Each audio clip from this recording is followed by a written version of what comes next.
Hello mga kagulay, dito kami sa aming bukid ngayon at patuloy pa rin kami sa pagtatanim ng mga similyang talong. Yan, naudlot lang ang aming pagtatanim dahil sobrang init at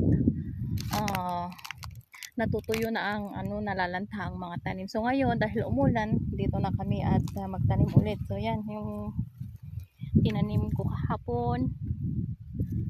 Umaga ko kasi tinanim kaya nalanta. So ngayon, hapon na magtanim kami. So ay ganyan ang pagtatanim namin.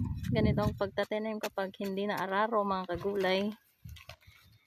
Yan. So yan, may damo. So ganyan lang siya. Patag. Nispehan namin. Yan. Para makapagtipid, ganito lang pagtatanim. Huwag nang kailangang araruhin. So yan yung mga iba na tanim na.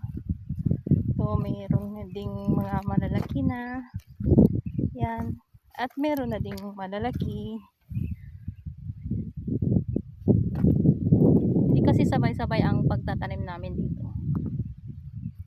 Kaya ganyan, may maliliit, may malalaki. So yan siya.